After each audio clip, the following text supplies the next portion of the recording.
I want to be alive. I am alive. Alive, I tell you. Mother, I love you. I want to hold you. I want to run in the stream. I want to be alive. I am alive. Alive, I tell you. Mother, by passing over, I hold you.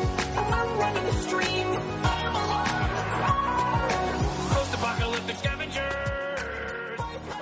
Hello and welcome to the podcast that will be lost in time like tears in the rain. FilmBookCast, the official podcast of FilmBook.com. My name is Mike Smith. Joining me, as always, is a man who may or may not be a replicant. Mike DeCrescio. How you doing today, Mike? I'm doing well. I'm a little existentially nervous right now since you just posed that question. But otherwise, fine. Yeah, you will wonder about this for the next 35 years or so. Yes. And then a sequel will come out, and then my answers will be had. Or they won't answer the question at all. Or that, too. That's possible also. If you've never listened to FilmBookCast before, first we start with some film news, and then we move on into some discussions where Mike and I each discuss whatever piece of media we've been consuming lately, and then after that, we move on into our feature review. This week, we are discussing the new film from director Denis Villeneuve and the sequel to Ridley Scott's Blade Runner. It's called Blade Runner 2049, and I'm excited to talk about this one, Mike, because we should have talked about this weeks ago. Mm-hmm. But there was no problems that anyone had in specific that caused it to be this late. Yep, it was just pure laziness on our part is exactly what it was. No, I mean, our last episode of this podcast was our New York Comic-Con episode, and that one came out a week late because we were both super sick. But this movie came out during New York Comic-Con, like that weekend, right. And so we couldn't see it that weekend. And then the plan was to do the Blade Runner episode the next week, but then we were both sick, so we had to delay our Comic-Con episode. And then by the time we were both able to see Blade Runner 2049, it had been out for almost a month. So yeah. But we still really wanted to talk about it for the podcast, and there's not that many other big movies out right now, so we might as well just keep talking about Blade Runner, Mike. Yeah. Let's talk about it forever. Yeah, but we will do that later on. Right now, we got to get into some film news. Hi! It's time for what? It's time for it's time for film news. Hi! It's time for what? It's time for it's time for film news. Film news. All right, it's time for some film news here on FilmBookCast. And Mike, because we haven't done a proper episode of FilmBookCast in about a month or so, we had like a month's worth of news to get through, and there are a lot of different stories going around that I wanted to discuss, and if we had time, we would go into them. But, we don't. So I kind of picked out the ones that were most appealing to me, and obviously we're going to start with some superhero movie news. I got a few things here going on that I got to discuss, first of which is that Gore Verbinski, one of my favorite working directors, as you well know, I've talked about this in the podcast several times, he is now directing Gambit for Fox. That is going to be the weirdest movie of all time. This is another movie that should probably not be being made. Yeah, correct. It's one of those things. The only reason Gambit is being made is because Channing Tatum wanted to make a Gambit movie. And this was years ago. Like, he worked something out with Fox, and he wanted to play Gambit. So Fox was like, you're Channing Tatum, you're a big star. Sure, we'll give you a Gambit movie. Why not? Yeah. And this movie has cycled through, like, a couple of different directors. I know Rupert Wyatt was supposed to make it at one point, the guy who directed Rise of the Planet of the Apes. Doug Liman, I think, was attached to this at one point, if I'm not mistaken, the guy who did Edge of Tomorrow. And so there's a lot of talent has passed through the gates of Gambit and has left Yep. just as quickly. So now Gore Verbinski is attached to direct Gambit for Fox. This is one of those things in the same situation where, like, Ryan Reynolds kept Deadpool alive for 7 years after X-Men Origins right. came out, and finally came out with that movie, and it worked. Channing Tatum's kind of been doing the same thing, even though he hasn't actually had the chance to play Gambit yet. So I'm eager to see this if Gore Verbinski ends up actually making this movie. Again, is Channing Tatum still attached? Because at one point, didn't it become Taylor Kitsch for a while, and then now it's Taylor back? Kitsch was Gambit. He was Gambit in X-Men Origins Wolverine. Why would you think I know that? Well, because I know who you are, Gambit. You're the guy who escaped, and you're the guy who's going to take me back there. Those are mighty nice tags you have on there, sir. The man who took me wore tags just like them. Now Bub, you listen to me. Oh, that was it. Okay. Yeah, so Taylor Kitsch was the original Gambit on film, and I guess Fox did not want to do the same thing they did with Taylor Kitsch, or the same thing they did with Ryan Reynolds as with Taylor Kitsch. Yeah, Channing Tatum, a few years after Wolverine came out, was said, like, hey, I would like to do Gambit, and Fox told them, like, yeah, we would like to do Gambit with you, and it has never coalesced yet, but it seems like it might now, and Fox is a pretty packed slate as it is right now. I mean, in 2018, they've got Deadpool 2, they've got the new X-Men movie, X-Men Dark Phoenix, and they've got New Mutants, which I don't know if you've seen the trailer for New Mutants, Mike, but that came out pretty recently. No. And it's being marketed as a horror movie. And it looks, what? And it looks pretty All right. good. I'm kind of into what it's doing, so... Interesting. Yeah, so I don't know where Gambit fits into that whole scheme of things, but Fox has never been super worried about continuity anyway, so... No. Yeah, we'll see what happens. But Gore Verbinski being attached to direct Gambit is very exciting to me. Also, another very exciting director being attached to a big superhero property. Gareth Evans, the director of The Raid and The Raid 2, is now attached to direct Deathstroke for DC, starring Joe Manganiello as Deathstroke. So, for those who don't know, Joe Manganiello was cast as Deathstroke to be the villain in Ben Affleck's Batman movie when Ben Affleck was directing it. But Ben Affleck's no longer directing it, and I don't think Joe Manganiello is in that movie anymore. But they cast him as Deathstroke, and I think DC was like, well, we got to give him something. We got to give him... Yeah, let's make him a movie, I guess. So now Gareth Evans, the director of The Raid, is attached to direct Deathstroke, and that is fucking awesome. That is a cool thing right there. I don't know if Deathstroke will actually happen, because again, DC has like 25 different movies in the works right now. Yeah, but, and none of them are making or getting made ever.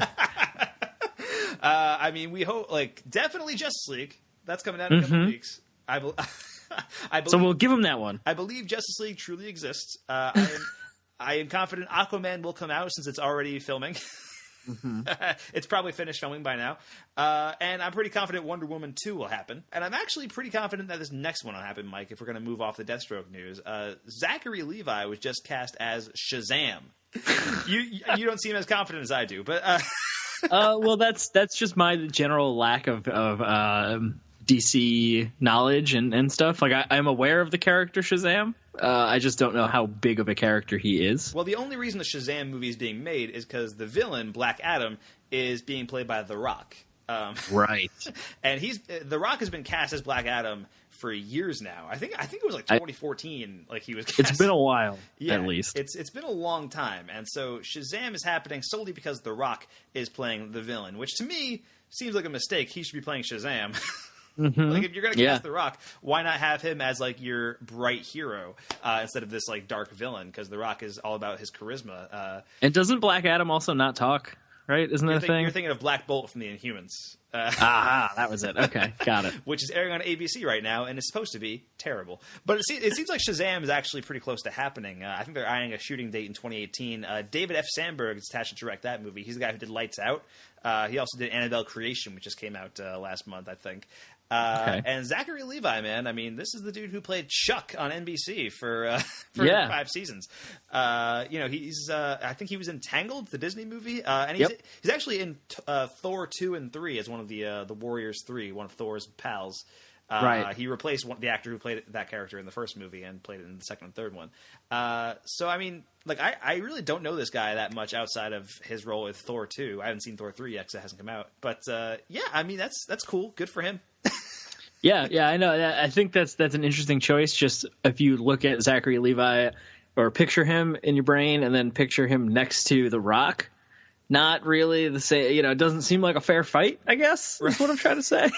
I mean, I'm sure he'll have to bulk up or whatever for the role when it comes down to it. My thing, though, and this probably was never going to happen, but there was a rumor going around a little while ago that Shazam was being cast and that DC was eyeing John Cena to play the role of Shazam. Oh my God. And how amazing would it be if DC spent $200 million on a big budget movie featuring John Cena against The Rock? It would be fucking WrestleMania, man, but on the big screen. That would have been amazing. In superpowers. It would have been incredible. But that does not appear to be the case, which is a bummer for sure. But supposedly, I mean, Black Adam's supposed to get his own movie after the Shazam movie. Because, I mean, you got The Rock. You got to use him as much as you can. So if that Black Adam movie comes to pass, maybe they can cast John Cena in that one. There you go. In some capacity. I like your optimism for John Cena. I just really want him to have a good career. Yeah, you know, he just needs a break. He's a good dude. You can't see him, you know, so you need he needs as much help as he can get. Exactly. Anyway, that I think wraps up our superhero movie news. Gore Verbinski, Gareth Evans, Zachary Levi are the big gets this past month. Also wanted to mention that Creed 2 is in the works. We talked about that a little bit. We're both big fans of the movie Creed. And it looks like Sylvester Stallone will be writing and directing Creed 2. And this is a little bit of a change because Ryan Coogler was the writer and director of Creed 1. And some people were kind of upset about this, that Stallone was writing and directing. And I get it, you know, because Ryan Coogler brought so much to Creed. Like, Ryan Coogler is, I think, one of the most talented young directors working today. I think Black Panther is going to kick ass. You know, the trailers for that have been nothing short of insane. But I also... Like, I wasn't really holding it. Like, I was hoping he would direct Creed 2, but I didn't really expect him to. Because, I mean, he's working on Black Panther. In all likelihood, he'll probably end up doing Black Panther 2. Right. Just, you know, theoretically speaking. And Sylvester Stallone is the guy I would trust with Rocky after Ryan Coogler. Sylvester Stallone has directed 4 Rocky movies. It's not like it's not like this is unfamiliar territory for him. Right. And that, you know, covers the range. I mean, he directed 2, 3, 4, and 6. And that covers the range of, like, the goofy Rocky movies and the serious ones. And I feel like Creed 2, I want it to be, you know, a pretty serious movie. But at the same time, you know, it could be a little goofy, whatever. So I'm totally fine with Stallone directing Creed 2. I think that's like, if it's not going to be Coogler, Stallone is the guy I would want to do it. Yeah, I definitely agree. I definitely think that my favorite parts of Creed, or my favorite aspect of Creed, was Coogler's touch. Just, I remember the single take fight sequences that, you know, that all that choreography and everything, and just his style was my favorite part of Creed. But yeah, I agree. If we're gonna go with a safe bet replacement, sure, Stallone, go ahead. Yeah, why not? Why not? It's and it will probably be cool. Yeah, it's the J.J. Abrams returning to Star Wars. Right, exactly. With Sylvester Stallone as for Creed 2. Actually, speaking of big director returns, Mike, I do have a couple of Fast and Furious related news. Oh, of course you're going to get those in here. That we got to get into. There's been a few things going on. So first of all, you may recall when we reviewed Fate of the Furious, I told you about this big behind-the-scenes feud of that movie between The Rock and Vin Diesel. You had no idea about it. Right. Until I mentioned it to you. Well, the big Fast and Furious feud continues because I think what's going on. So Fast and Furious 9 was supposed to come out in 2019. It's now been delayed to 2020, so a full year later. And the reason for it is that it's making room for a movie in 2019, The Rock and Jason Statham spinoff, baby. God, didn't we talk about this when we reviewed Fate of the Furious also? Yeah, that was talked about as like a possibility, like they wanted to do that, but it seems like that's definitely happening now. Apparently what's going down is that, you know, The Rock and Jason Statham are making their own spinoff movie, and some of the other cast members, particularly Tyrese Gibson, is not happy about it. Oh, God. He's been calling out The Rock on Twitter. It's been pretty funny to watch because it's like, you're Tyrese Gibson, man. Just be glad that you're in Furious movies and just cash those checks and move on. Yeah, so the Fast and Furious feud does continue, but I think it's going to pay off well for everyone involved because, A, The Rock and Jason Statham spinoff is what the world needs at the moment. It can bring us all together. Yeah, supposedly this won't happen, but the studio wants Shane Black to direct it, which would be insane. I say this won't happen because I really don't think it will, but...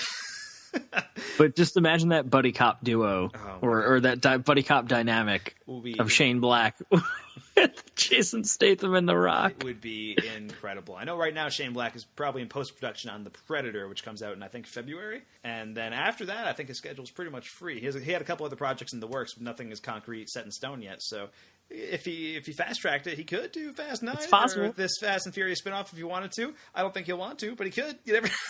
Yeah. You never know. It's possible. But the other big Fast and Furious news, which just came out a couple of days ago, Vin Diesel announced via an Instagram post the director of Fast and Furious 9, and it is somebody who has shepherded the Fast and Furious franchise to what it is today. Guess who the director is? You're not going to believe this. Think forefathers of Fast. Think the architects of the Fast saga, the Fast mythology. The one responsible for resurrecting this beautiful saga. Anybody know who it is? Justin Lin! And the crowd goes wild! The Staples Center can't believe it! It's the three-point shot that made Justin Lin is coming back to direct Fast and Furious 9. Now, he left the franchise after 6. He directed 3, 4, 5, and 6, and then made his exit from the series. He went on to direct Star Trek Beyond. He worked on True Detective a little bit. He's been all over the place a little bit. He got attached to a bunch of different things. I remember he got attached to he was supposed to direct Space Jam 2. That's right. Yeah. Holy shit. Yeah. I forgot about that. Nothing's ever come. Nothing's come of that yet. It's a ways off. Sure. But yeah, I mean, Justin Lin coming back to Fast and Furious is pretty good news. I mean, he brought the franchise to what it is today. Fast 5 and 6 are kind of like, they're among the best of the series. And it looks like Jordana Brewster, who plays Mia Toretto, is actually coming back for this movie too. Now, she wasn't in Fate of the Furious because her character was married to Brian O'Connor, Paul Walker's character, and obviously they were written out of the series after Furious 7. And she really hasn't been part of the action since Fast 5 anyway, so I'm really curious to see like what they do with her character, like how they're going to bring her back. If it's just going to be like a one-line thing where it's like, oh, Brian's watching the kids, I'm going to join in on this heist. Like, great. I'm in. Yeah. Thank God I invented that oxygen machine. Exactly. I remember talking about how she was basically relegated to nervous mom on the phone for the last 2 or 3 movies. And that's kind of it. Yeah, and that's a bummer because she's a lot of fun when she's in on the action. Like I think she's great in Fast 5. She can drive. Like she drives around with the crew in the first one and the 5th one. Yeah. So it's like, why not just everybody? Just everybody's in this movie. Everybody can drive. Everybody can put everybody in one big clown car, each with their own steering wheel. Correct. And just see what happens. Just see what happens. I think it'll be a lot of fun. So yeah, Justin Lin coming back to Fast and Furious. I think that is awesome news, just really cool, and I'm excited to see I guess what he does from here. I mean, he went on to do Star Trek. After that, like Star Trek Beyond kind of underperformed at the box office. He signed on to a couple of different things, and then now he's back to Fast and Furious. But it is an interesting thing that like a lot of these franchises, we're talking about Creed, we're talking about Star Wars, we're talking about Fast and Furious, they're all bringing back these people who successfully made movies in the past. Weird how they decided to do that. Yeah. I'm slightly less excited than if this was James Wan returning, but I guess I'm still in for this. Yeah, I mean, I'm with you. He did make the best movies. James Wan made my favorite one. Yeah, same. Yeah, I think we're both big fans of Furious 7. That movie is fucking bonkers. And yeah, I mean, I would be more like I think Justin Lin, Fast 5 and 6 are great. James Wan is a director who I like more, and I'm more interested in what he does. But Justin Lin, I mean, he's a great action director anyway, so.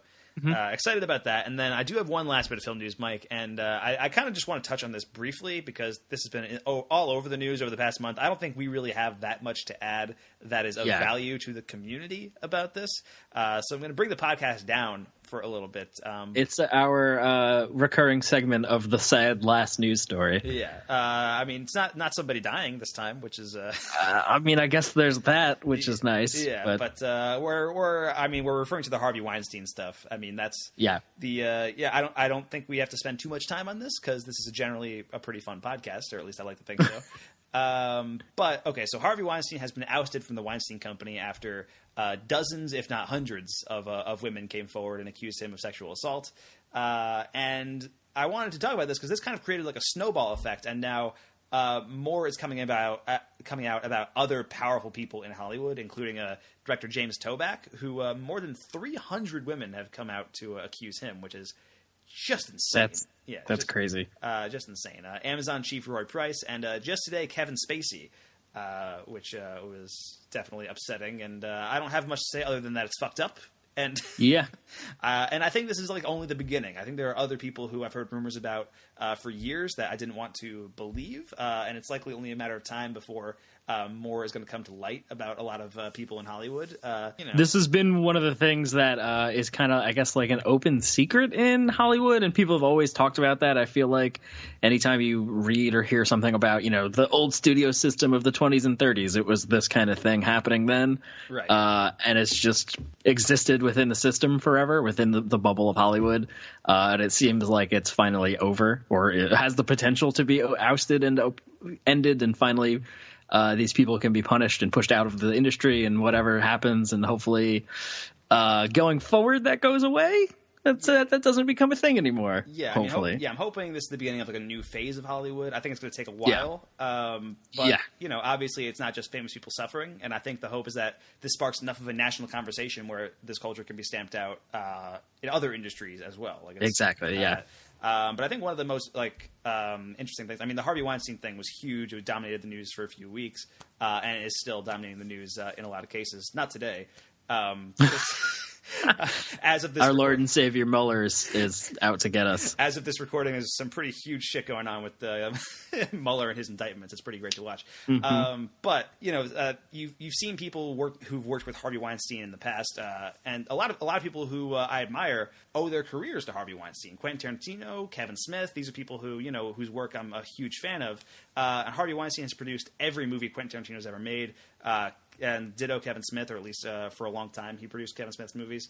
And it's been interesting to watch the reactions from a lot of people about this. Like you see people like Ben Affleck and Matt Damon who kind of gave like cursory apologies about it, we're very upset about this, like whatever. But they didn't really go that like in depth or anything. They kind of like dismissed it almost.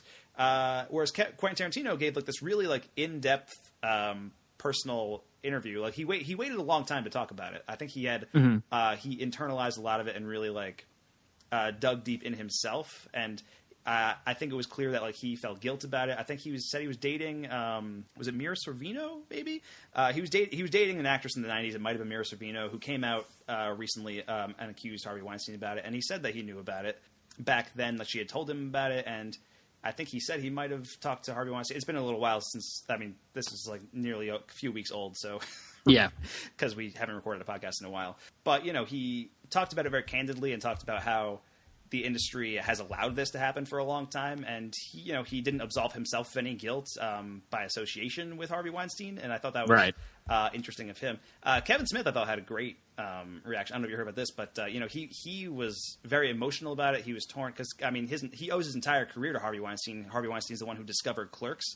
And picked it up, and Miramax and Weinstein produced most of Kevin Smith's movies throughout the 90s and 2000s. He had this really emotional status update and video and stuff like that. He talked about it in an interview, and he ended up pledging a donation to, I think he's like donating all the residuals he gets from his movies from here on out that were produced by Weinstein to various women's charities, which was good. Wow. And even if those residuals run out, which is a possibility because the Weinstein Company may fold in on itself, he's still going to donate like $2,000 a month or something to those things, regardless. So, it's been interesting to see the different reactions coming out about this stuff. But anyway, yeah. Oh, good. Well, I just wanted to bring it up because I felt like the elephant in the room in terms of the film news for this. Yeah. It's kind of hard to talk about movie stuff right now without at least acknowledging what's happening. Yeah. But like we said, hopefully this does usher in a new era in of Hollywood, where we can finally, like you said, have a larger conversation also just as with society as a country, about sexual assault and move past all this, or work to make a better world, I guess. I don't know what I'm trying to say, but no, I'm with you. All right. So I think we've talked about that enough. We can move on and get some more fun things happening, Mike, in our discussion. Watch this. These are my discussions. Just when I thought I said all I could say, my buddy and I talk about movies we see. These are my discussions. There is so much to see, you and me. So we're gonna talk about movies for our discussions. All right, it's time for our discussions here on FilmBookCast. Mike, what do you have to discuss with us today? So today I have a few things. I guess I'll discuss the smaller things first, and then we'll have a discussion together about my last thing, because we were a part of it together, Mike. Oh, yeah, man. Yeah, we're friends outside of this. That's cool, isn't it? Wild. Yeah, but my first thing is Stranger Things Season 2 has dropped on Netflix a couple days ago. Right. Now, you had a really funny status update because you were at a bar, and I guess the bar was playing Stranger Things Season 2. Yeah, so after work on Friday, which was the day it dropped, October 27th, my coworkers and I decided to go get a drink after work. We walk into the bar, music's blaring, because I guess that's what they do there, I don't know. We look up at the TVs above the bar, and it's like, that's Stranger Things, that's weird. I don't recognize the scene in Stranger Things Season 2, what the fuck? Whoever decided that was a good idea at that bar needs to be fired. Yeah, how did you... Did you go to a different bar or something? Like, yeah. No, we just were like, okay, and we just moved like somewhere where we couldn't see the TVs from the bar. But it was really distracting for like 10 minutes or so. Yeah. I kind of glanced up at the TV, and it's like a really intense looking scene with lots of people, lots of stuff happening. Yeah. And we're all just looking at each other, hands over our eyes, looking at the floor, like, oh my god, what the like? I have no idea what episode it is. Right. I was so mad. But that said, I have watched the first 2 episodes of season 2 so far. So have I, actually. Ooh, and they're cool. I guess it's kind of more of the same. I think I'm a little more lukewarm on it so far than I was season 1. Really, I'm having more fun with it now. That's totally fair, and I haven't quite put my finger on why I have that reaction right now. And as I watch the rest of the season, I'm sure I will warm up to it more. But yeah, so that's kind of it. I just wanted to talk about mention that Stranger Things season 2's out. Okay. I'm excited to keep watching. Yeah. I haven't had the chance to binge many episodes this weekend. Yeah, I mean, I've only watched the first 2, but yeah, I mean, like, you were a huge fan of Stranger Things season 1. Yeah. Yes. Season 1 was made for me, it felt. Yeah, I mean, you listed that as your favorite show of last year, I remember, in our best of list. And I felt that season 1, like, I don't know, it felt like I liked it, but also, like, it was, like, empty nostalgia porn to me. Mm-hmm. That's fair. And I feel like that feeling for me hasn't gone away, but I don't know, I'm enjoying it more than I did season 1, at least for these first 2 episodes. I'm eager to see what happens, I guess. Like, it's more of a thing where I'm just like, oh, I'll pop on Stranger Things, like, whatever. I do simultaneously appreciate and am annoyed by how they just flaunt their new budget. How, like, every scene is a new smash hit 80s song that, like, they can afford music rights to now. So it's just like, sure, drop that song in, and 45 seconds later, we're playing a new song. Right. It's just like, all right, sure, I guess. Yeah, fair enough. I did see one really funny tweet, which was that I think it was from Sean O'Neill from the AV Club, who said something along the lines of, like, okay, I can accept demigorgons, I can accept all these crazy shit, these parallel dimensions, the upside down that goes on in Stranger Things, but bullshit did anyone ever make it that far in Dragon's Lair. That too, yeah. All the arcade video game references and everything all of a sudden, which is cool. That's fine. And then my other discussion, or my second discussion, is another Netflix original series called Mindhunter. Okay, I'm excited to watch this. Yeah, I have only watched the pilot, the first episode. There's 10 episodes in season 1. Yeah. This came out a little while ago, I think. A couple weeks ago. Yeah, a couple weeks ago, and it is it? I'm trying to look it up because I should have looked this up right before we started. Directed by David Fincher. David Fincher's involved somehow. Yeah, David Fincher directed, I think, the first 2 episodes and the last 2 episodes. Okay, yeah. And it is as you would assume, David Fincher with a show called Mindhunter. It's about serial killers. Just like you would have thought. It's set in the late 70s about a FBI hostage negotiator who gets reassigned to a different department or whatever, and it's just the pilot is about his inner turmoil about the kind of burgeoning psychology of the late 70s and in the criminal psyche, and how that can be used, in regards to the FBI and tracking serial killers and all that stuff. And it's fucking cool. It's just, I've only watched 1 episode, and it's just David Fincher doing his David Fincher thing about serial killers in the 70s. Like, what more do you need? So definitely excited to watch more of that, and it's probably going to end up being one of my favorite shows so far, I think. I'll go out ahead. I'll go out on a limb and say that. Based on 1 episode, I can already guarantee. Based on the premise, the equation that is this show, I think it's going to equal Mike enjoys this. So that's my 2 discussions. Then my third discussion is a big event that you and I went to at the Alamo Drafthouse in Yonkers last weekend. And we went to see Dismember the Alamo. Yes. Or that was the event we went to, which was a 5 mystery movie horror marathon. And we just went in totally blind, which was cool, which is, to compare it to Hudson Horror Show, which is the only other thing we talked about that on the podcast when we went to that back in May. where we knew 4 of the 5 movies or whatever it was. There was one mystery movie. There's one mystery. I think we watched 6 that day, and there was 5 that we knew. One that was a mystery movie. So just remember the Alamo to go in totally blind to 5 movies was really cool for me. I've never had that experience going to a mystery movie marathon. Right. And the movies were all really cool. We saw some really interesting stuff. The Alamo doing its 35 millimeter prints thing. So we got to see some cool rare stuff. I think the second movie, which was Brian De Palma's Sisters. We'll list all the movies, I guess. Yeah. They mentioned that it was the only print in the United States that we got to watch, which is fucking dope. So why don't you list the movies, Mike? Sure, yeah. I mean, the first movie was Wes Craven's The People Under the Stairs, which was really cool. I had never seen that before, and that's a Wes Craven movie I hadn't seen, so I was pretty excited about that. And that was a really fun, it's a horror movie, but it's also sort of an action comedy, and it features 2 actors from Twin Peaks, Big Ed Hurley and Nadine. Playing completely opposite roles that they do in Twin Peaks. Big Ed Hurley, I'm blanking. Everett McGill, I think is the actor's name. He's fucking going nuts in this movie. And he's so stoic and stiff upper lip as Big Ed. In this movie, he's running around in a gimp suit, just blowing holes in a wall with a shotgun. He's dancing and celebrating. He's like, I got him, and it's pretty amazing. And also, Ving Rhames is in it, and he's great in it too. He's pretty funny. This breaking and entering might not be so smart. I mean, it's the first day of my 13th birthday. Could be unlucky. 13th birthday is unlucky anyway. Too old to get tit, too young to get ass.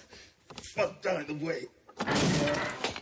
Anyway, so that's People Under the Stairs, and then we saw Sisters, the Brian De Palma movie. I think that was my favorite one of the night.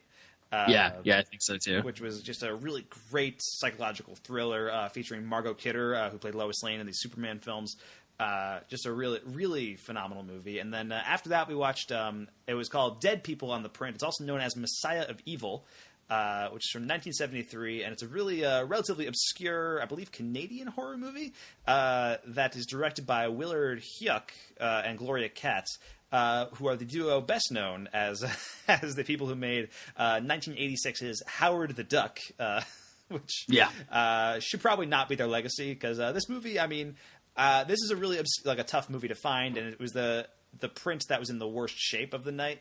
In terms of the 35 millimeter quality. But I'd heard about them talk about this on Pure Cinema podcast a while back, and is actually, I think it was for their Code Red DVD episode. So you can go listen to that if you want to. But I mean, it was interesting. It was an interesting movie. I think it has some phenomenal scenes. I feel like partially I might like it more if I had watched it outside of the context of the marathon, just because I think you wedging a movie in the middle of these, you get tired by around movie 3 or 4, and so it's and so if for a movie to like Messiah of Evil, which is relatively slow paced, it's kind of hard to keep focus. But I mean, there was a lot of really interesting stuff going on in that movie. And then the fourth movie we watched was the biggest troll move of all time. I was really glad to have figured it out, though. So before every movie, there was 2 trailers for other movies that would play before the movie that we watched. And those trailers would kind of give you a hint as to the movie you were going to see. So before People on the Stairs, we saw 2 Wes Craven trailers, I think, right? So it was like, right. Oh, we're going to watch a Wes Craven movie now. Like, cool. But when they introed the movie, they were like, so the movie we're about to watch, I'm a little nervous about this one because I really like it, but it's the kind of movie where, for every person that likes it, there's 3 people who hate it. It's a guy who has only ever directed one movie, but it's a really interesting one. I think you're going to really dig it. And they go away. And the trailers start playing. And it's the trailer for Stephen King's Children of the Corn. And then you turn to me and you're like, oh, shit, they're going to play Maximum Overdrive. And I was like, nah, there's no way. But in the back of my mind, I'm like, wait. Stephen King directed Maximum Overdrive, and it's the only movie he ever directed. Yep. It could be. And then the next trailer was for Stephen King's Lawnmower Man, and I was like, no shit, they're playing Maximum Overdrive. Honey, come on over here, sugar buns. This machine just called me an asshole. So, for those of you who don't know what Maximum Overdrive is, it's the movie that Stephen King directed in the 80s when he was high on coke all the time, and it shows. Mm-hmm. And essentially, it's an adaptation of his short story called Trucks, which is about these like every electronic device on the planet goes haywire and comes to life and starts attacking humans. And in this instance, a bunch of humans get holed up in a truck stop and are being circled by these trucks that are killing them. And it's exactly as silly as that sounds. And it has a soundtrack by none other than AC/DC, which is the cherry on top for this movie. It's the reason I had seen this movie before, because when I was 13, I was a huge AC/DC fan. Me and my friend rented Maximum Overdrive and watched this movie. That's amazing. And back then, we were like, man, this sucks. And watching it at the Dismember the Alamo show, it was like, oh, okay, this still sucks. Yeah, but it was a lot of fun, I think. I agree. Yeah, it was fun to watch in a theater with like a crowded theater with people who were laughing at it and having fun, and like it's such a silly, like, cheesy movie, and I don't know, that was definitely like the wild card of the night for me. I was like, wow, I cannot believe I watched Maximum Overdrive tonight. Did not see that one coming for sure. Mm-hmm. And I can't remember what the fifth movie is now that I'm trying to think about it. It was probably my second favorite one after Sisters. It was the Slumber Party Massacre. Oh, yes, that's right. Okay. So for this one, this was like their tribute to female directors, because there's very few female horror directors, especially in the 80s. Right. And the Slumber Party Massacre series, there's 3 of them, all of which were directed by female directors, all of which were also produced by Roger Corman, I believe. And this is just a really great. I really liked the Slumber Party Massacre. This is from like 1982, and it's exactly what it sounds like. It's a slumber party massacre. Girls having a slumber party. There's a serial killer coming in, and it's also, like, I think, really effectively written, which I think is what makes it work so well. It's pretty sharp, like, kind of satirical piece, like kind of making fun of these kind of slasher movies, but at the same time working really well as an entry in the slasher genre. To that end, I really enjoyed Slumber Party Massacre, and that was the last movie that we saw at Dismember the Alamo. Yeah, I think Sisters is my favorite. Was my favorite, like, film nerd choice for the evening, and it was, I think, the coolest movie. But Slumber Party Massacre was. I'm upset with myself for having forgot it. That was such a interesting.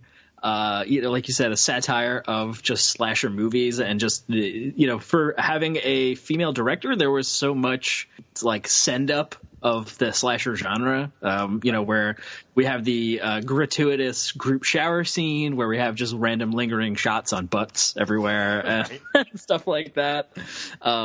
But it was a really fun, taut slasher movie on top of all of that. So that was definitely really cool. Yeah.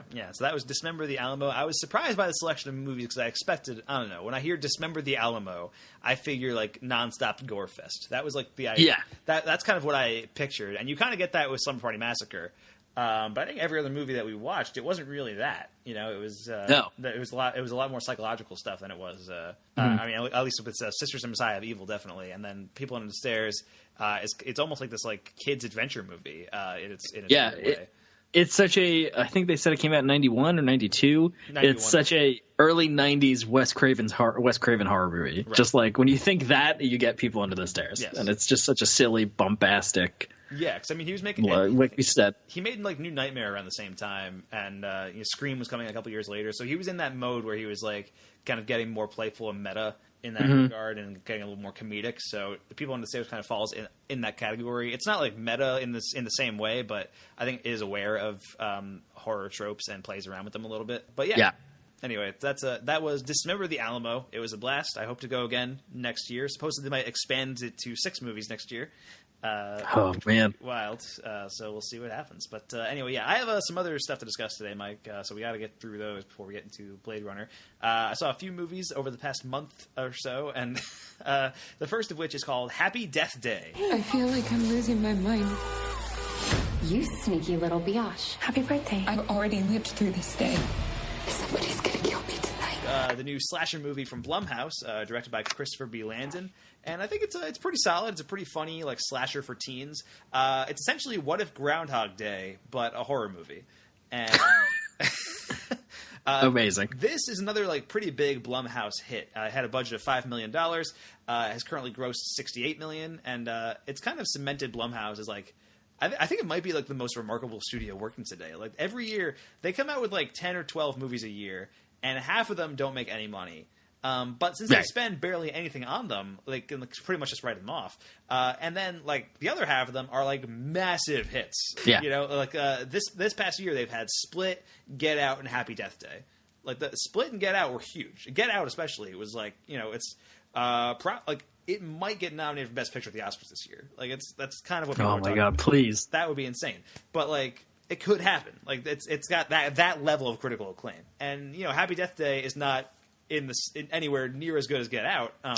But it's a really fun, like, it's mildly clever. It is aware of its tropes, like I said before, people under the stairs. It has fun with its premise. It does different, interesting things. It has a pretty great ending. I liked the ending quite a bit, actually. So definitely, right. I think worth checking out. It's like a PG-13 horror movie aimed at teens. So you know, you kind of get what you pay for. It's not like gory or anything. Like, it's kind of implied gore a lot of the time. I would recommend Happy Death Day. I think it's pretty fun. Also wanted to talk about Spielberg, which is the new HBO documentary directed by Susan Lacey about the life and career of Steven Spielberg. And I really, really enjoyed this because I am exactly in the target audience for this movie. But it's 2.5 hours long, and it barely scratches the surface of Spielberg's career. I mean, this should be like a 10-hour miniseries as far as I'm concerned. A Ken Burns special. Yeah, I mean, there was just so much ground to cover, and this movie covers quite a bit, but not enough. Like, I just feel like there's more. Like, at least make a sequel or something. It mostly covers the hits, you know. It covers Jaws, covers Close Encounters, it covers, you know, Jurassic Park, and you know, a lot of the big ones. And then it spends some time on the other ones you don't know as much about. It spends some time on Spielberg's life, and there's a lot of really interesting stuff going on there. It talks about his childhood, and you know, so much of his movies were informed by his parents' divorce when he was a kid. But you know, I didn't know some of the other details about that, and so he was talking about how he reconciled with his dad later on in life, and he found out that the reason his parents got divorced was because his mom was cheating on his dad with his best friend. And that ended up working into the plot of Catch Me If You Can, where Christopher Walken's character reveals that to Leonardo DiCaprio, his son, in that movie. Wow. So it's really interesting stuff going on there.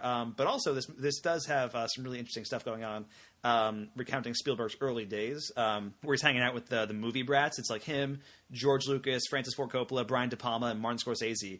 Like, before they all made it big, they're just like all hanging out in Los Angeles together. There's some behind the scenes footage of that. There's this amazing story where Spielberg is recounting the time that George Lucas showed them all Star Wars for the first time, like before anybody else had seen it. So he's talking about how they saw Star Wars, and a lot of the effects weren't finished and stuff. So George Lucas like intercut it with like footage from World War II to show the battle scenes and stuff like that.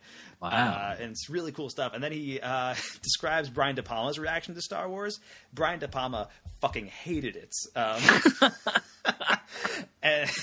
And you know, because they're all trying to give like their honest feedback to George Lucas, and Brian De Palma is talking about like, you know, they all go out to dinner, and Brian De Palma just goes off, and he's like, you know, none of this made sense. I don't understand any of the story behind any of these characters. What the fuck is this talking dog thing that's going on? This like gigantic, you know, dog creature. And then he actually, Spielberg said that De Palma actually said to George Lucas, you need to put some kind of words at the beginning of the movie to describe what is happening so people understand what this movie's about. And that's how the opening crawl for Star Wars came about. Wow. That's crazy. Yeah. And so this Spielberg documentary does have a lot of stuff like that, and it is really cool to check out. I just wish there was more of it. Like, at 2.5 hours, like, I was never bored. I wanted more. Yeah. You know? Well, that's you talking about Spielberg. This is true. For you. Yeah. Okay.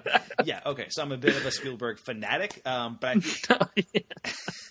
I do feel like this movie, like, it does a lot of good stuff with Spielberg. There is more to do. Like, I wish it had covered, you know, more of the flops in Spielberg's career. Like, I wish it had covered more. Like, it talked about 1941 a little bit, which, you know, is this comedy movie that he made after Close Encounters, and you know, I wish it would have talked a little bit more about Poltergeist and how, like, whether he or Tobe Hooper were the ones who actually directed that movie. I wish it had gone a little more into Temple of Doom, which is a movie that, you know, is so tonally different from the other Indiana Jones movies, because Spielberg was going through a divorce at the time, and it's like there's like, it kind of glosses over the imperfect stuff in Spielberg's life to kind of, show you like all the big, like, momentous hits and stuff, and it's really effective at doing that. But I really would have liked to see more stuff going on throughout. But it does do a lot of really great stuff. I mean, there's great stuff about Lincoln. It pretty much goes all the way up through Bridge of Spies. There's actually some footage from the BFG in there too, but it shows you like some behind the scenes footage of Bridge of Spies and stuff like that. So well worth checking out if you're any kind of Spielberg fan. But if you're any kind of film geek, I think like you're a fan of Spielberg in general. So yeah, and there's other stuff like outside of the realm of Spielberg to be interested in this movie. Like I was saying with the De Palma Star Wars thing, it's pretty wild. Anyway, that's the Spielberg doc. I have a couple of other movies to talk about. The first of which is A Ghost Story, which is the new movie from director David Lowery, who first came onto the scene a couple years ago with Ain't Them Body Saints, with Casey Affleck and Rooney Mara. And then last year he directed Pete's Dragon for Disney, which I maintain is still the best of the Disney remakes of their old stuff. The live-action remakes? Yeah, exactly. And this movie reunites David Lowery with Rooney Mara and Casey Affleck, and it is real damn good. Like, it is just real damn good. So Rooney Mara and Casey Affleck play a couple in this movie. Have you heard about this movie at all, Mike? I have heard about it. I know I think it's the poster, the kid in the ghost sheet, and that's it. That's all I know about this movie. Well, that's not a kid. Oh, okay. Fair enough. The plot of this movie is that Rooney Mara and Casey Affleck are a couple. Affleck dies in an accident and comes back as a ghost, and it's literally a sheet with two eyelids. Okay. Amazing. And it kind of just proceeds to that ghost kind of proceeds to just observe the world while stuck in one place, his old house. And much of it is told without words. It's told very silently. Rooney Mara is just incredible, and this movie hits emotional depths that you just would never expect it to hit.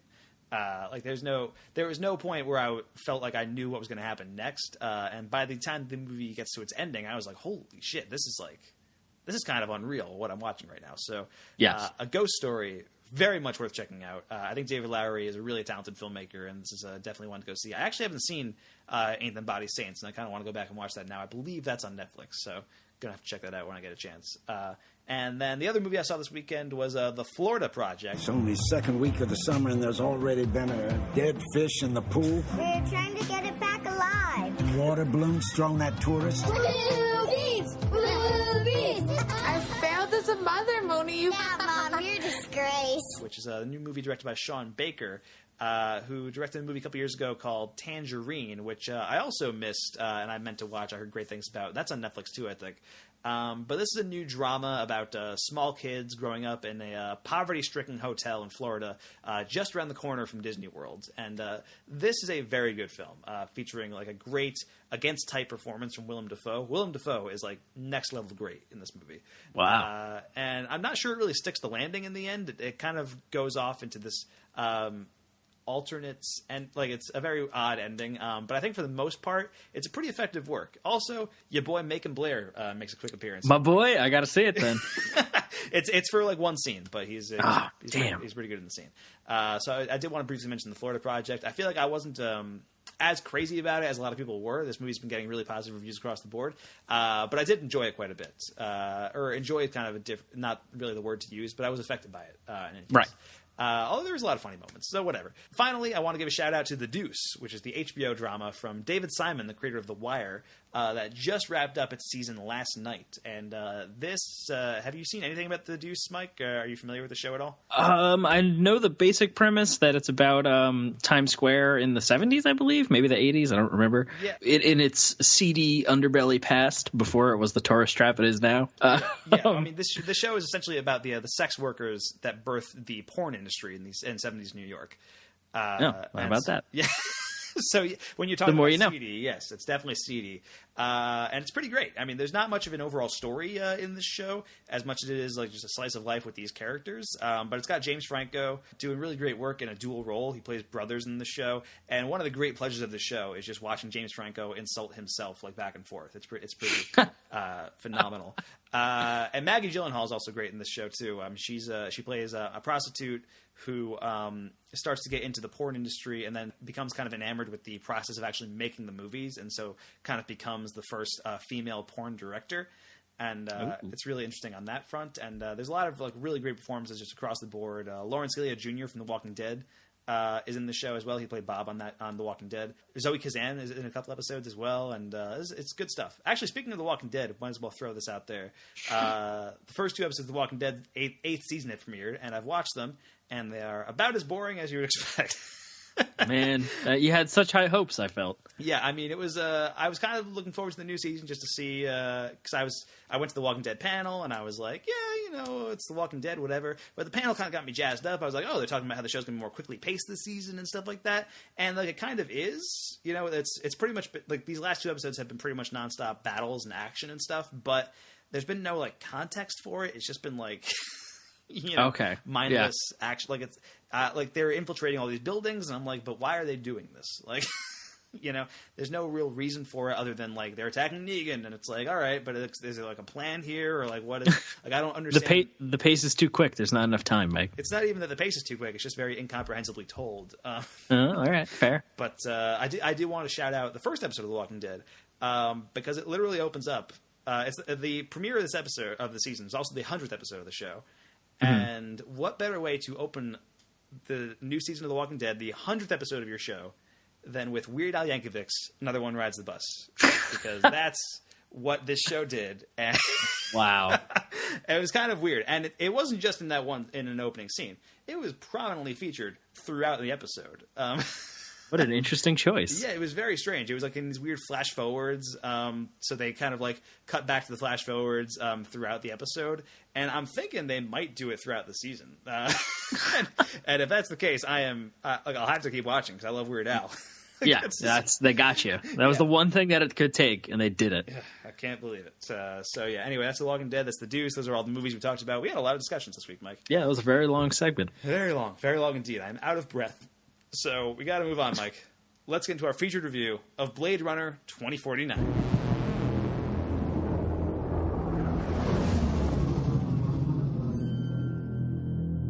Every civilization was built off the back of a disposable workforce. But I can only make so many. Happy birthday.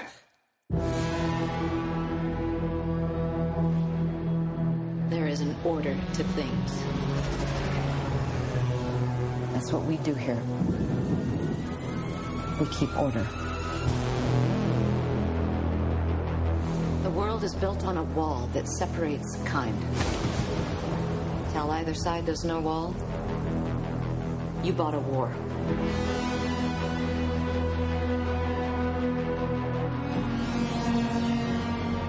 You're a cop. I had your job once. I was good at it.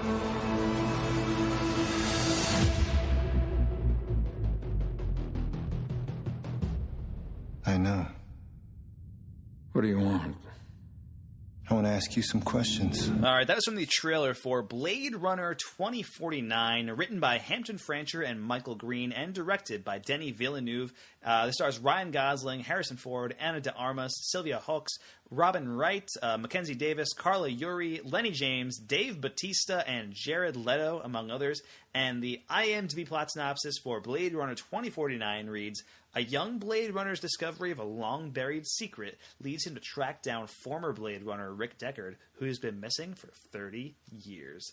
Now, Mike, I've seen the original Blade Runner a couple of times, though only as the final cut. I'm curious what your thoughts are on the original movie before we get into Blade Runner 2049. Yeah, have I never talked about it on the podcast before? I don't remember. I just watched it, the final cut version, for the first time a couple months ago, I believe. Really? Yeah. It's been one of those movies that's just kind of in the cultural consciousness, I guess, and I just never got around to it. Okay. I felt like I just knew enough about it. That's like a weird way to phrase that, but that's how I think about things sometimes.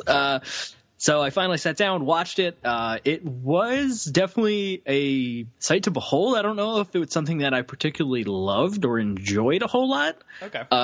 That said, I did definitely appreciate it as a work. You know, you can make that distinction, I think, between some really loving something and but also not really loving something, but also appreciating it for what it is. And just as a fan of noir in all of its shapes and forms, it was really cool. And I do love that kind of cyberpunk, just it's raining all the time because we killed the Earth vibe. Just that whole weird type of genre. That said, though, it's like I said, it wasn't something I particularly loved. But I was expecting to love Blade Runner 2049 just because of the assembly of talent in it. Denis Villeneuve, I've talked about a whole bunch of times, is one of my favorite directors working right now. I have fallen in love with Ryan Gosling, because how could you not look at him? We had Harrison Ford back, and I was just pumped for whatever Denis Villeneuve and the team could do to the world and story of Blade Runner. And I think they basically delivered a movie that will be incredibly hard for Villeneuve or any of them to top. I think this might be the masterpiece movie. I just saw today somewhere that they talked about there was once a 4-hour cut of this film that has been destroyed and not talked about anymore, which is tragic because I want it now. I want it in my eyeballs. Yeah. So I'll back up a little bit. I'm kind of with you on the original Blade Runner. I mean, I've seen it a couple of times, only as the final cut version. Although I've watched clips of the theatrical cut on YouTube just to see what the narration is like, and the narration, man, it's bad. Is it really? That's what I've heard. I've heard that. It's real bad. Like I thought that was being like, I heard people talk about that. I thought they were over exaggerating. I was just like, people just don't like voiceover in movies. Like, I'm sure it's not that bad. If you look it up on YouTube, Harrison Ford is like out the door. I'd quit because I'd had a belly full of killing. But then I'd rather be a killer than a victim. And that's exactly what Bryant's threat about little people meant. So I hooked in once more, thinking that if I couldn't take it, I'd split later. I didn't have to worry about Gaff. He was brown-nosing for a promotion, so he didn't want me back anyway. Yeah, I've also heard that Harrison Ford has since said, I don't remember when, if this might just be one of those weird myths, that he hated it, so he just he phoned it in on purpose and tanked the voiceover so it would be bad. Yes, I believe that's true. Well, so interesting choice, Mr. Ford, I guess. But anyway, yeah, so I've only seen it as the final cut. Most recently I saw it in a 4K restoration at the Alamo Drafthouse. That would be cool. Yeah, that was back in April, and it was beautiful. It's a movie that I admire quite a bit, and I like it a lot. But I just find myself just outside of the cult of people who really, really love it. You know? Yeah. But the proposition of a sequel to Blade Runner always seemed really dubious to me because the original ends on a very ambiguous note. But I got more excited when they got Denis Villeneuve on board. Also, Hampton Francher co-wrote this one, and he wrote the original screenplay. And Denis Villeneuve, one of the most original directors working today. I know you're a huge fan of him. I think what's amazing about this movie is that it feels so different from the original, yet it also feels like it's a piece with that world. Like it feels like it's the world that was presented in Blade Runner, but filtered through Denis Villeneuve's sensibility.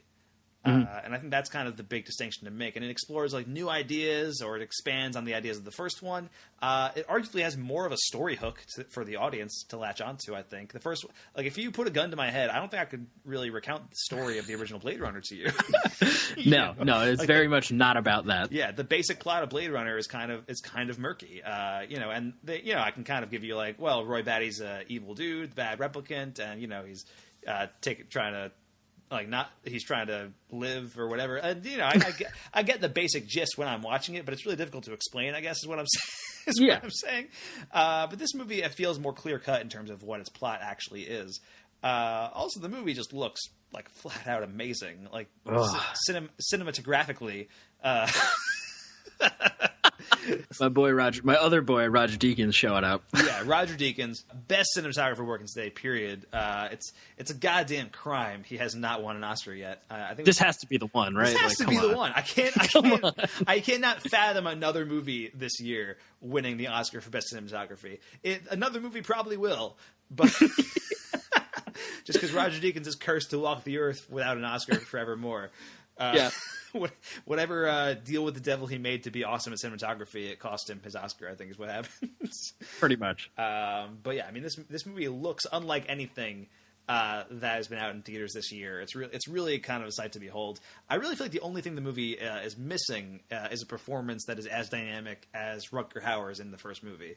When I was watching the original Blade Runner last April at the Drafthouse, that was the thing that stuck out to me the most. That Rutger Hauer is next level great. I think it's one of my favorite performances of all time in that movie, and I think everyone here is good, or they're even great. There are some great performances in here actually, but Rutger Hauer as Roy Batty is just next level. I mean, his ending monologue is one of the most iconic things I've ever. It's unbeatable. Yeah. seen things you people wouldn't believe. Attack ships on fire off the shoulder of Orion. I watched sea beams glitter in the dark near the 10-house gate.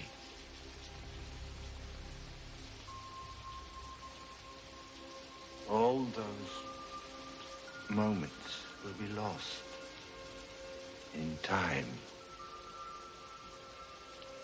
Like tears in rain.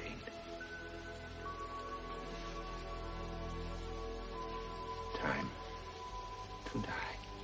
But outside of that, I think this movie is like superior to the original Blade Runner, which almost seems like sacrilege to say, because Blade Runner has been such a, iconic cinematic work for 35 years now, or at least, I mean, maybe not 35 years. The movie came out 35 years ago, was not really a hit, and kind of started to develop a cult following around like 92 when the director's cut first hit. So maybe like 25 years. It's been kind of the cinematic thing. Even then, like, it's never been more than like a cult. Like, people are into Blade Runner, people like it a lot, and it's kind of respected in that regard. But I think the general audiences don't care that much about Blade Runner, which is why it's shocking that this movie exists. Yeah, I can't believe that this even happened. And that it happened to this degree is just amazing. Yeah, I mean, I feel like this is definitely a case of the studio wanting to revitalize any license they have, and that could have been anything. It could have been a Transformers thing. They could have turned Blade Runner into like a Transformers-esque franchise or whatever. Made it like hugely action-packed and CGI and stuff like that. Hired like somebody like Michael Bay to direct it, and it might have made money, and it might have turned the Blade Runner into like this viable franchise. Instead, they hired Denis Villeneuve, and he actually he is such I've read a lot of interviews with him. He's such a huge Blade Runner fan, and he was talking about why he took the job, and he was like, the reason he took the job was, if I didn't take it, someone else was going to, and it might be somebody who didn't care about Blade Runner as much as I do. Man, what a noble cause to take this, for a noble reason for him to take this movie. Yeah, I mean, I'm sure the money probably had something to do with it too, but it doesn't hurt. But I think that is kind of remarkable, and so there's clear passion from Denis Villeneuve going into this movie. And now you said that you think this is Denis Villeneuve's masterpiece. And Arrival was your favorite movie last year. Yeah. I'm gonna have to do some research, some comparative viewing, I think. But I think just the Arrival arrived at just the right time in my life, in the world, when that movie came out last year, that it just affected me so deeply. But I think just in terms of just artistic scope, Blade Runner 2049 might be the more landmark of a more landmark film for him in his career. Yeah, no, I think I'm with you on that one. I think I do like this more than Arrival, and I'm somebody who I feel like I've never been as big. I'm really interested in what Villeneuve does, but I feel like I haven't been as big on him as you have in the past. Arrival was a huge movie for you. I know Sicario was a huge movie for you as well. Yeah. And I liked both those movies a lot, but I really do feel like Blade Runner 2049 just feels like just another step up, another level of filmmaking, and it's really cool to see. And it just feels like this movie should not exist, right? Yeah. This is a very slow-paced, 2-hour and 45-minute sci-fi movie based on a cult movie from 35 years ago. There's no reason why this movie exists. The studio should not have spent $150 million on making this movie. And I think it did. The movie kind of underperformed at the box office. It didn't do what people were expecting it to do. I think it did make back its budget because there is enough interest. I think they had Ryan Gosling and Harrison Ford, who are pretty big stars, and it looked really interesting from the trailers. But also there was this kind of this hugely anti-spoiler vibe you get from the trailers. The trailers told you nothing about the story, and on the one hand, that's great because I don't want to know anything about the story. But general audiences who are not familiar with Blade Runner might want to know a little bit about what the movie's about. Yeah. I also dragged my parents to see this with me. Yeah. And they kind of were there. I remember their initial interest was I remember the first one. It was weird. I don't know if I liked it. I don't even remember if I liked it or not. Something about unicorns or whatever. Yeah. I mean, they knew a little more than that, but yeah, I definitely warned them going in though that it's 2 hours and 45 minutes. It's going to be weird as shit. It's going to be real slow paced. Just buckle up. And they came out of it with that reaction of, not being, quote unquote film nerds or anything like that, but they're definitely avid movie fans. And they were like, yeah, you were right. It was real weird, real slow. They liked it. They dug it. They thought it was cool and interesting, but they were just like, this was over my head. I don't know how I feel about it. So I always kind of use them as a bit of a gauge against, general, maybe a little more a step up in intermediate general audience, a little bit above the average person, I think. That's right. I use my mom as that too. Yeah, exactly. It's good that we can use our parents for our own. At least they're good for something. To try to relate to other humans. That's nice. Anyway, yeah. So we should talk about other stuff in the actual movie itself. I mean, so I don't really want to get into super story specifics until we get into spoilers. But there is something that is revealed very upfront at the beginning of the movie, so I don't think it's quite a spoiler to say that Kay is a replicant. Right, Ryan Gosling's character is a replicant, and I think that choice alone just completely changes the tone of this movie compared to the first one.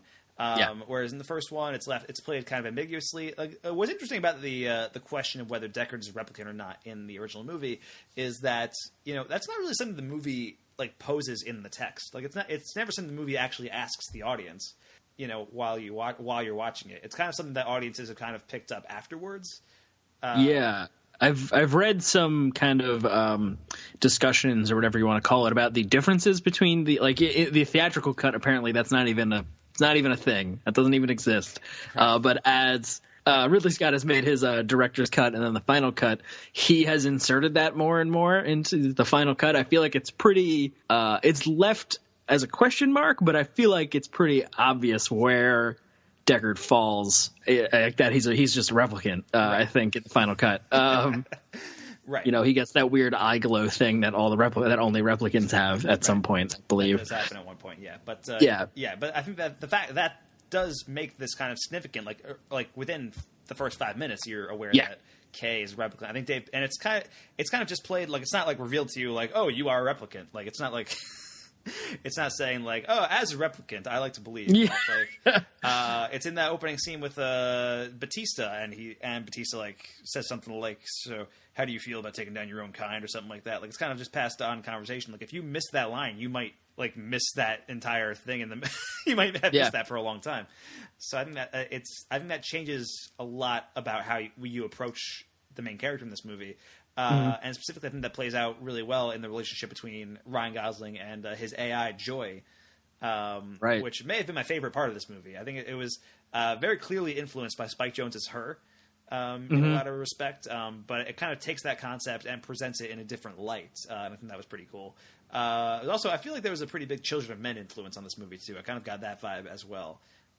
From the we'll talk about the story specifics and spoilers, but there is just the actual plot of the movie kind of mirrors the plot of Children of Men in some ways. But is there any aspects of the movie you want to talk about before we get into spoilers, Mike?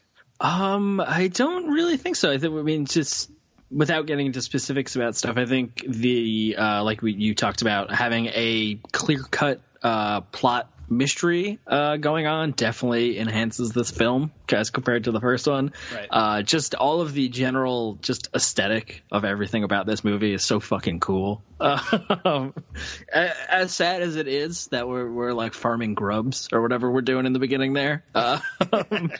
There's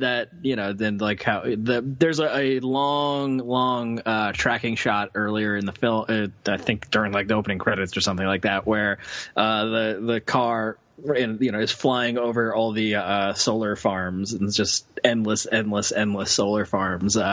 It's just fucking cool. I don't know. It's just that whole genre, that aesthetic of that is right up my alley, basically. So yeah, that's kind of it. I guess it's time to move into spoilers. All right, yeah. And before we get into spoilers, I do want to say Blade Runner 2049. If you come away with this review with anything, Blade Runner 2049 is a movie that is so good, even Jared Leto can't ruin it. That's oh shit, I forgot. Yeah, we'll talk about him. Yep. We'll talk about that in spoilers starting right now. Stop it!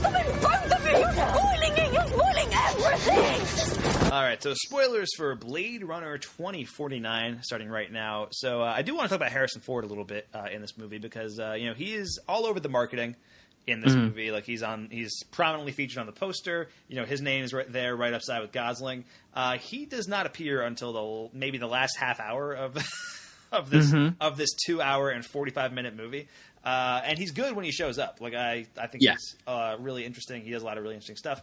He's in his pajamas, which is weird. Just living that Ford life. Living that Ford life. I feel like that was he agreed to be in the movie, but his one contract stipulation was he had to be able to wear what he wore to bed that night. Yeah, I gotta be in my jammies. But it does make you wish that he was not in the marketing of the movie, because how crazy would it be if you didn't know anything about Harrison Ford being in this movie, right? Oh man, that would have been not in the trailer, not on the poster, or anything like that. Like Harrison Ford just shows up, and you're like, "Holy shit!" That would have been dope. And I think they might have been able to get away with that too, because I can't imagine he was filming on this movie for that long. He was, he's not in that much of the movie. Maybe like a week or so he was probably filming for this.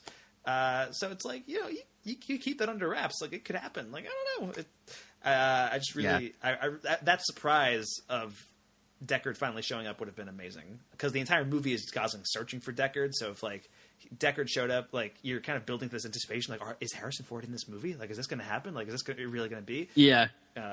But in any case, when you're watching it the first time, at least, you're kind of just waiting for Harrison Ford to show up, I think, at that point, because he's in the movie. So I think watching it the second time, I'll be able to. It was kind of like when I saw The Force Awakens for the first time, because I feel like I was waiting for Mark Hamill to show up. For a lot of the running time of that movie, and then he finally showed up at the end. But then I was able to. I enjoyed it the first time, but I was able to enjoy it more on subsequent viewings because I wasn't constantly asking myself, so when is Mark Hamill showing up? Yeah, I will at least give Blade. Jesus, I'm tired, man. Blade Runner 2049 the credit that Kay isn't actively searching for Deckard for a long time.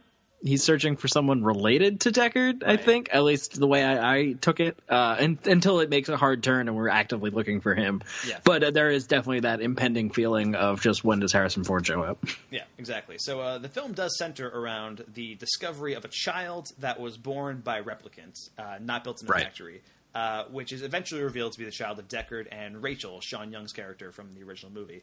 And so for a long time, this movie, Gosling and the audience think that it's him. We think that Gosling is that child. But I think the story is a lot stronger for it when it is shown that he's not the child, when it is revealed that he's not the kid, he's just a replicant, and there isn't anything quote-unquote special about him. But at that point, at that reveal that Gosling is not the kid, at this point you've watched him for two straight hours, and you've seen him try to rail again, have that kind of sort of existential crisis of what am I, what does it mean to be a replicant, a human, or whatever. By the end of this movie, he accomplishes something. He goes against his programming. He kind of proves that he has some kind of soul, and I think that ultimately adds to the movie that he's not the child that was, the special child that was born by a replicant and not built in a factory. He's just a replicant. Yeah, I definitely agree. I think that's an interesting way to fall, or interesting place to come down with this story. That he's kind of, it for a long time is kind of the just. Oh man, I don't know if there's a name, but like you said, the special child kind of trope where, the protagonist is the only one that could possibly have done this. The chosen one trope. The chosen one. Yeah, exactly. That's a very easy trope to name. I'm tired, like I said. One of those kind of things. But then we take this turn where nope, he's just a regular dude that happened to overcome some extraordinary circumstances and do some extraordinary things. But no, he's not the chosen one. He's just this other guy, basically. Yeah, and the movie kind of leaves him just kind of dying on the. Yeah, he just bleeds out on the staircase. Yeah, and I definitely agree. I'm a big fan of these kind of just meditation on humanity and creation and art kind of things. We talked about that a lot in our Alien Covenant review.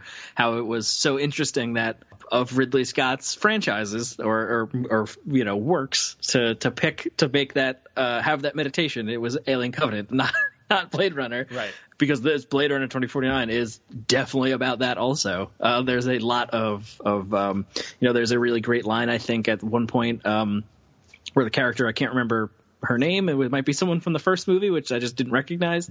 The older woman with one eye that, after they kind of rescue Kay. Okay. I don't know. That's a new character, I believe. Okay. It was possible. I don't know. I think the only original movie, Edward James almost appears briefly for a cameo, and outside of that, it's just Harrison Ford. But she said, they say, dying for a worthy cause is the most human thing we could do. We're talking about this kind of replicant uprising they're trying to start again. But I thought that was a really powerful just moment, philosophy to take. Yeah. That is the most human thing you could do. Yeah, absolutely. And I do want to talk about actually the digital Sean Young cameo, which was amazing. I was floored when that moment happened. I thought it was just flat out unreal. Tell Rogue One to take its Tarkin out back and fucking shoot it. That was definitely a slam. Oh, not a slam, but I felt like that was like a middle finger to Tarkin to me. It was just a complete slap in the face. I mean, I was reading about how they managed to make that happen, and so I guess there was a stand-in actress who was digitally like superimposed over with Sean Young's likeness, and also they found like a sound-alike actress to kind of play Sean Young's voice. And also Sean Young actually, like, she wasn't really the performance, but she coached whoever was acting in like being her in that scene. Okay. So there was a lot of elements that went into making that digital Sean Young cameo, and I think it's just, I mean, it was just so perfectly implemented. I think it's a perfect emotional beat for Deckard as he spots like the one physical difference that Neander Wallace didn't notice, the eyes. It's really just incredible, and I mean, like, I was mind blown by what I saw there. And I remember when we watched Rogue One, like I talked about Tarkin, I harped on Tarkin a lot because I fucking hated Tarkin in that movie. Like I think it looks so like Uncanny Valley, and like it looks like a PS4 game or something. And like the technology is good, like, but also we don't need it. And I feel like in this case, like it's one scene as opposed to throughout the entire movie. Right. But it just looks a lot better. Like it looks seamless. Like I thought it was actually Sean Young, and they used like the Marvel de-aging technology to make it happen. That's what I thought also. I wondered if it was actually Sean Young just made to look younger. Yeah, Sean Younger. Right? Sean Younger, yeah. But I also think that scene is like that the just cinematography and everything, and then the just filmmaking that is in that scene, just with the lighting and the weird water ripple light thing effect that is in much of this movie in that building, in those scenes, and just the deep shadow. Is such a better moment to deploy that kind of technology, to have this kind of CG character in, or CG face, I guess, where you have this unique lighting and stuff that you could use to kind of cover up a little bit. Whereas Tarkin is just like a kind of main character and is just always in full on light all the time and all this stuff. But yeah, I agree. That was definitely a standout moment, especially, like you said, when Deckard calls out what the difference is, and Yeah, I mean, it was pretty incredible, and this is a movie that it calls back to the original Blade Runner in kind of subtle ways, but that's the only real moment that's that's the only moment where it feels like a direct sequel to the original Blade Runner in certain respects, because this feels like its own thing. But that's like a moment that's pretty much just focused on those two characters, Harrison Ford and Sean Young, and Jared Leto's character Neander Wallace in the background. But yeah, it's just again just a really incredible moment, and it just seemed like every few minutes we were getting moments like that. We were seeing something we hadn't seen before in this movie. I think possibly my favorite moment of the movie actually is when Joy, the AI, hires Mackenzie Davis' sex worker and kind of like merges bodies with her so she can be with Kay. Just visually, that was just unbelievable to watch. You have like these kind of like two women who are kind of drifting in and out of each other.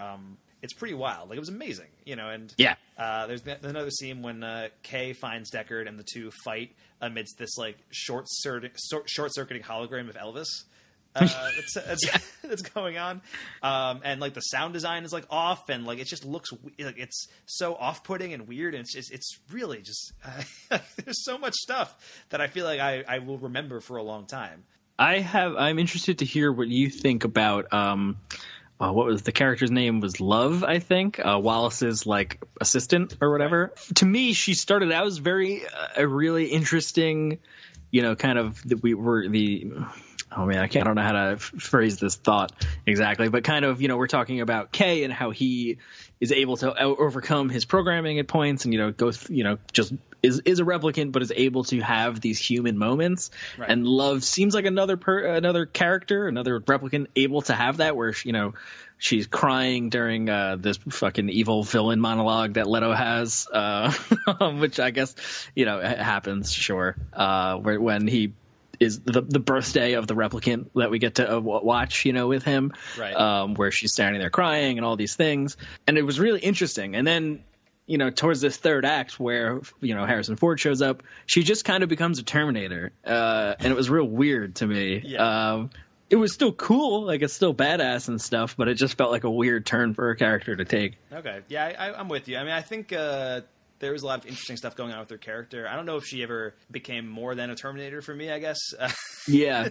Throughout yeah, I guess that's true. Because, there's, like, throughout the movie, she's doing, Terminator-type things. She kills Jess Malchin, like, immediately and all that. Yeah, stuff. Oh, yeah, that's true. In a pretty badass scene. She kills Robin Wright and all that stuff. But I do think the movie kind of... And maybe it goes on for like 10 minutes too long. I don't know. That final set piece where it's like the ship is sinking and they're like Deckard's about to drown and Ryan Gosling is fighting Love. I feel like that went on for like just a little too long. Do you know what I mean? Yeah. And I wonder if that is a like weird reference or something to the final fight between Rutger Hauer and Harrison Ford that does take for fucking ever, and it's like in the rain, and here we're on a beach, quote, kind of thing. Maybe, but I feel like I was more invested in that fight in the original movie, maybe because Rutger Hauer is such a like just powerhouse in that movie. Like to it.